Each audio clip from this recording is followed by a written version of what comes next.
So this week, something really weird happened to me.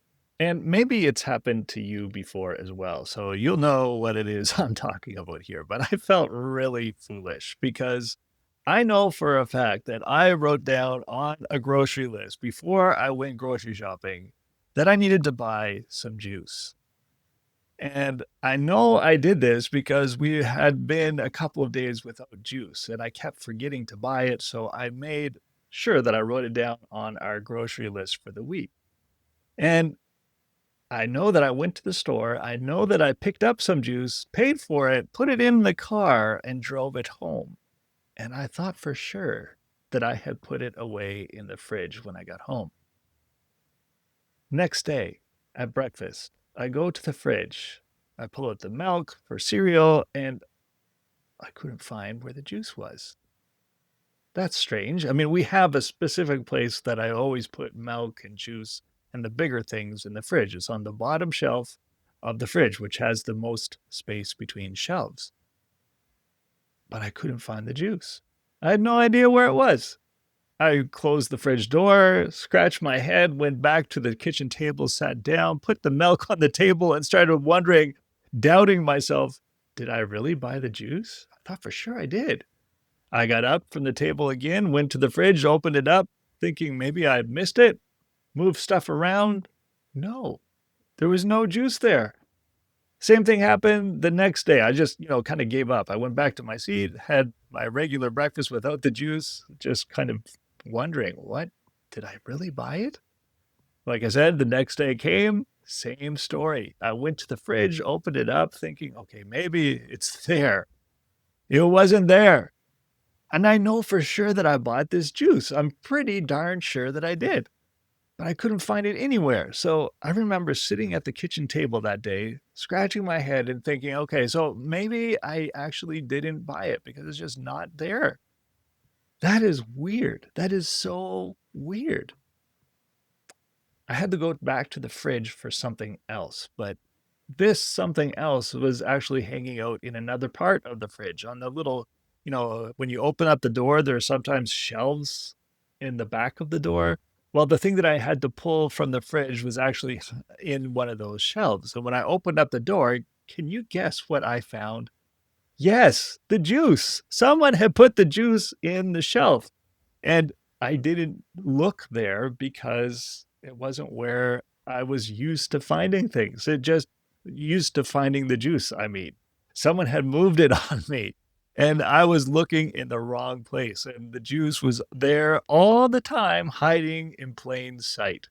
And my friend, I think that that's what reading task 2 on the CELPIP is all about in many ways. If you found yourself struggling with this reading task, I think a lot of what is happening is we're looking or doing things out of order, like we're looking in the wrong place. And that's what today's podcast episode is going to be all about.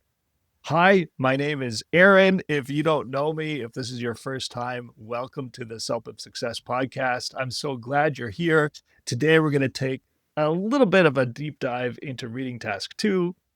A couple of days ago, I sat down and I watched an hour-long CELPIP webinar all about this topic. And what I want to do for you today is try to simplify this down for you so that if you don't want to watch that hour-long presentation, which was really good, by the way, but if you don't have time or if you just don't want to sit down and watch it, I hope that this will be a helpful thing for you if you've struggled with reading task 2 on the CELPIP exam. So if that's you, I hope that this will help you today.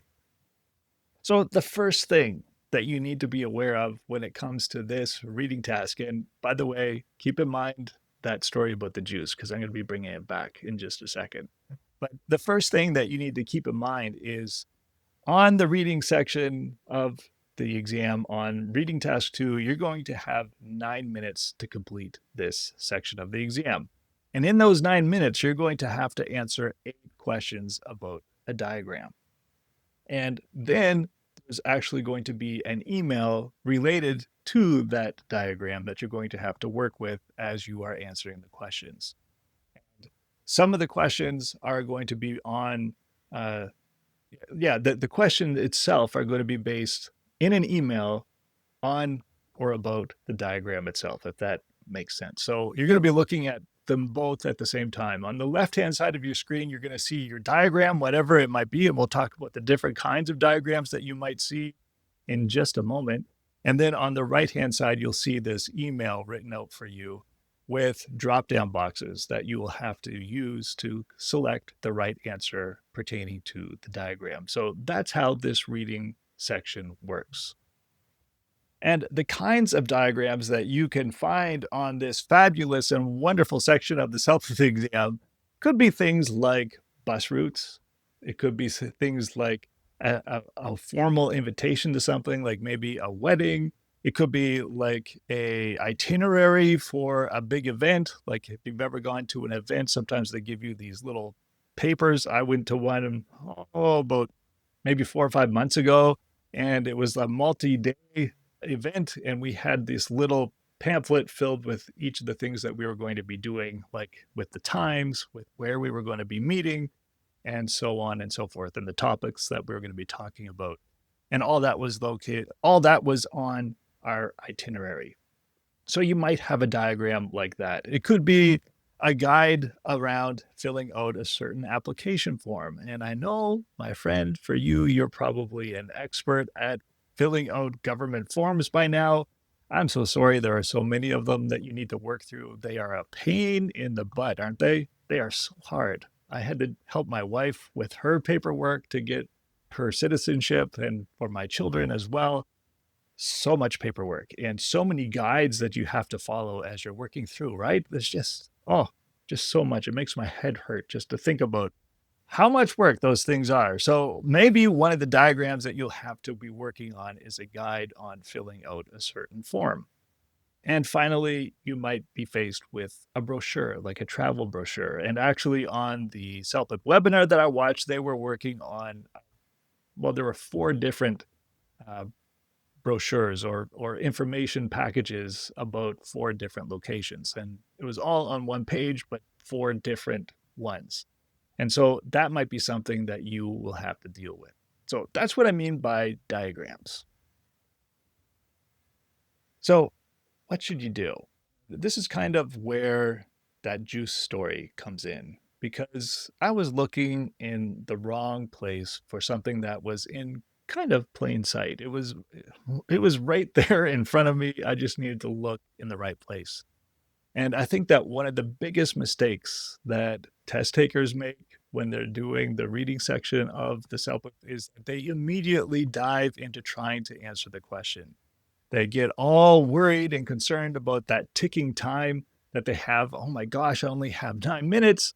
And they can see that the timer is already running away, and they know they have 8 questions. So they just immediately dive in and begin working on it. And my friend, what I would invite you to do is to resist that temptation to dive in, because if you do, you're probably going to have that juice situation happen to you, where you're going to be looking for something that will be hiding from you in plain sight. And this first step that we're going to talk about is going to help you to look in the right place, so that you don't, open your fridge, look in there, and don't find the thing that you're looking for. And you close the fridge and you give up. I know we're talking about an exam, okay?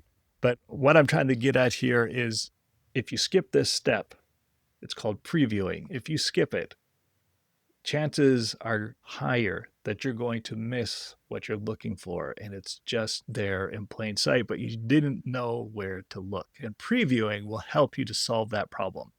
And all previewing is doing is looking at the diagram in front of you and, first of all, figuring out, what is this? Is this an invitation to a wedding, for example, or to a formal event? Is this a travel brochure? Is this a bus itinerary or a bus schedule or a bus route? Or what is it that I'm looking at? Quickly determine in your head what it is and give it a name. Second of all, you want to pay attention to certain details inside of that diagram, not with the purpose of memorizing. No, with the purpose of knowing where they are. So the first thing that you're going to be looking for are dates. Are there important dates? Like in the case of that travel brochure, probably one of those dates would be when there are openings available for you to travel to this place and book a spot. You will also find price information probably. Pay attention to that. You'll also want to pay attention to locations, names of places, etc. In the email itself, so looking on the right-hand side of your screen, you want to pay attention to who is doing the writing, and that will be at the bottom of the email, right? You'll also want to be paying attention to who it's being addressed to, and that will probably be at the beginning of the email, right? You also want to pay attention to if there's a purpose statement in that email. Why is the writer writing? What are they looking for? And that will probably be hanging out in the first line of the text. And finally, you want to pay attention to see if there are any special requests being made inside of that email, and that might be hanging out at the last part of that email. And again, the idea here is not so that you memorize it. It's just so that you know where it is inside of the text and inside of the diagram itself. I hope that makes sense. So, first step, don't rush into answering the question. Pay attention to certain things going on inside of the diagram first. And as far as time goes, we're not talking about minutes here. We're talking about seconds. This should only take you about, you should only give yourself about 30 seconds to do this kind of preview work. So you're very quickly looking over the diagram to see dates, to see where prices, if there are any. You're looking to see if there are any names of places. You're looking to see if there are any features of that place being listed, things like that. You're looking for that kind of information, where it is, so that when you begin working to answer the question, you'll know where to look. Okay, so that's previewing. All we're doing is we're trying to find important details, or where those important details in your diagram are located, so that you don't have that juice situation happen to you where you open the door of that fridge, look inside, and try to find something that's actually in a different location, and so you miss it, right? And again, I know that this is the CELPIP exam and we're not talking about fridges, we're not talking about juice, but just to pull that story in, I thought it was just a really good example, at least to me, of what you could be struggling with on this section of the exam, that because you don't know exactly where to look for things, you might miss an answer that's just hiding in plain sight, all because you didn't take the chance to preview, or take the time to preview. And I think that is the first big tip that I would throw your way. And it's what I pulled out of that hour-long webinar, is to always spend, a few seconds at the beginning, no more than, 30 to 60 seconds previewing. You don't want to spend any longer than that because you only have 9 minutes, right? So take time to go a little bit slow. And by slow, I mean you're not diving immediately into answering the questions. You're just trying to get a quick lay of what this diagram is all about. So that's previewing. The second thing that you're going to be paying attention to are keywords. And keywords are those things that we were just talking about, right? We're talking about pricing information. We're talking about the names of locations. We're talking about dates being highlighted in the diagram itself. All of those things could be really important keywords that may appear in the questions itself. And the idea here, when we're working with finally starting to answer the question, and after you've spent about a minute, looking over the diagram, identifying where things are, pulling out those keywords like the pricing, like the dates, like the name of the properties, or the names of the bus stations, or the name of the hotel, all of those things, once you've located where they are on the diagram itself, that's when you're ready to actually start answering the question. And the idea here is using a skill called skimming and scanning. Scanning actually is where we're going to be focusing. Like if you want to think about it, when you're previewing, you're kind of skimming over the diagram itself. You're just looking for certain keywords, certain pieces of strategic information that will help you to answer the questions later. And when you're actually working to answer the questions, you're going to be using a skill called scanning. And all that means is you're going to read the question and then look for a keyword in the question and then use that keyword in the question to jump over to the diagram and see if you can find that information that it's asking for. So let's say that you're working on a wedding invitation, all right? We'll break away from the travel brochure discussion for a minute and let's imagine that the diagram that you're looking at is actually this very elaborate wedding invitation. And let's say that in the email, the writer is asking a question about what time they should arrive at the event. Now, if you did your preview part well, you'll know where to look, right? You're not going to be looking over the order of service. You're not going to be looking at the hotel information. You're not going to be looking at who's inviting who. You're not looking at who the bride and groom is. You're not wasting your time looking at that, right? Because you should probably have an idea. Oh, I remember reading about the time here. And then you will very quickly jump to that part to begin looking to answer the question. So that's how scanning works. Sorry. You're pulling out a keyword in the question itself in the four different options. Like when you come to in the email, you'll see a blank where a question is, and you'll be able to click on it on your computer screen, and then this drop down menu will appear with four different options. And so you'll look through those four different options and pull out a keyword that will help you to jump back over to the diagram and begin looking for that information. So in our example, we were just talking about time, right? What time should I arrive? So there'll probably be four different options about the different times. Maybe one of the options might be before noon, or maybe one of the options would be at 1:30 p.m., or maybe one would be in the evening, or maybe the final option would be at 4:30 p.m., right? So what you would do is look at those different ones and maybe you'll know the answer immediately because of what you remembered if you when you were previewing. You probably won't be able to remember everything, right? But you'll just jump over to the diagram, find where it's talking about the different times that the event was going to start and run and what time the reception would be. There might be multiple times going on. So pay attention to that. Like in this case of the wedding, there might be a reception time. There might be the ceremony time. There might be the party, like the after the ceremony party. There might be multiple times being talked about. So be watchful for that. That would be kind of like maybe the tricky part of that question. So find out what the email is asking you for, what specific time, and then look in the right. You'll be able to use that to hunt down the specific information inside of the brochure itself or inside of the invitation itself. So that's how that works. Use a keyword from the email. Jump over to the brochure or the diagram, whatever it is that you're working with to see if you can find the exact match. You might find exact matches like in this for the example of the time, maybe you'll find 4:30 being mentioned inside of the invitation itself. If you do, this is where you need to put your detective hat on.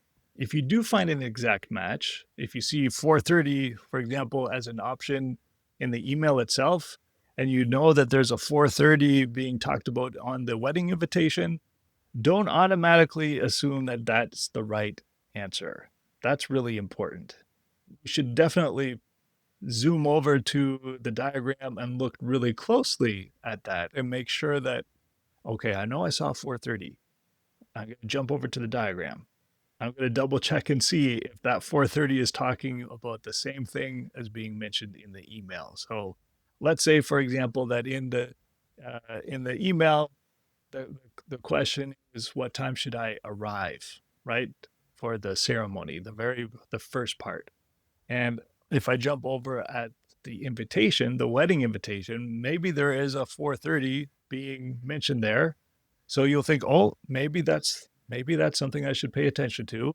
And you look at it, but then you determine, oh no. And on the wedding invitation, the 4:30 is actually talking about when the party is going to start after the wedding. So that would not be the correct option for you to pick. But a mistake would be to see that match, that number match, the time match, and automatically assume that it's the right answer. In fact, I think I've done this. When I've done my practice exam for this, I think I've actually gotten one of them wrong because I just saw that the time or the number, or I saw an exact match and I didn't take the time to actually zoom in on the diagram itself and to make sure that it's actually talking about the same thing. So it's an easy mistake to make. So if you do see that that match, don't automatically assume that it is the right one. Double check the context to make sure that you're talking about the same thing. Another thing that you need to be aware of is paraphrasing. So maybe what the email part is asking for is worded differently than what is in the brochure. So maybe thinking about that, the wedding invitation again, maybe on the brochure, the word being talked about is reception. Like it's more of a fancy word, right? There's a reception. It's like where the meal is going to be, where everybody's going to have the cake, where we're going to just spend some time eating with the bride and the groom after the ceremony. That's called a reception. Maybe in the email, the person will talk about it as not being the reception, but maybe they're saying I don't know, the buffet. Like maybe they'll say, what time will the buffet begin? So you'll know, buffet and reception, while they're not exactly word for word meaning the same thing, you'll know that they are talking about the same event or the same moment inside of that wedding, the reception, the buffet. So paraphrase, be wary of that. And we're going to talk about that part, being becoming a better paraphrase recognizer, if that's the right word. I'm going to talk about that in just 1 minute. So I think that those were the two most important things for you to keep in mind when it comes to reading task 2. One, pay attention to previewing your diagram before you actually start working on answering the questions, all so that you will know where to look for specific information when the time comes. Don't just dive in and begin answering questions because you'll probably miss things. Number 2, use keywords really carefully. And when you're hunting for keywords, pay attention to paraphrases and also pay attention to make sure that even though there might be an exact match between one of the question options and the information inside of the diagram, make sure that you're talking about the same thing so that you don't make the assumption that, oh, I see the exact time from the question being mentioned in the diagram itself, so that must mean that's correct, right? Maybe that's a silly example, but it's something that can mess you up.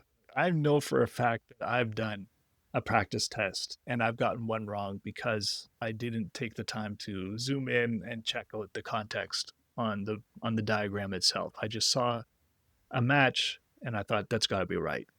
And in my rush and trying to get through all the answers, I made that mistake. But when you do see a match, double check. All right. So a moment ago, I was talking about things that you can do to become a better paraphrase decipherer or someone who works through paraphrase well. And that, my friend, is to always be building your vocabulary. Always be building your vocabulary. This is super important because your vocabulary can make you or break you in the reading section of the CELPIP and in all parts of it, on the writing and in the speaking as well, and in the listening too. So it's really important to be building your vocabulary all the time. And the best way for you to do that is to be reading widely. Like spend a little bit each day reading something different than what you read the day before. And it could be something as simple as a news story. It could be a magazine article. It could be, I don't know, like a book. But always be reading something different so that you can begin meeting new vocabulary words because that's what is going to help you to be able to, to work through paraphrase when a word means the same thing as another word, but it's written or expressed in a totally different way. You want to be able to identify what those paraphrases are, and you'll do that by building your vocabulary skills. And unfortunately, there's not a fast way to do this. This is a long-term strategy, and it's something that you should be doing a little bit each day if you can. You don't have to be, pouring hours of reading time in on this because you probably don't have it, but you should be reading something every day, preferably a different thing that you are normally used to reading. Like, don't always read the same thing just because it's comfortable for you. I'm guilty of that. I have my favorite kinds of things to read, but it's really important for you to step out of what you're used to so that you can find different words, different phrases, different ways of expressing ideas. The best way for that is by reading widely a little bit each day. My friend, we covered a lot of ground today. I hope that it was helpful for you. I hope that you were able to pick out some useful tips to help you with reading task 2. And thank you so much for listening. If you've made your way all the way through this episode, I'm so glad that you stuck with me. And I want to encourage you to come back again in 2 weeks for the next episode of the CELPIP Success Podcast. Have a wonderful week, and we'll be in touch later. Bye bye.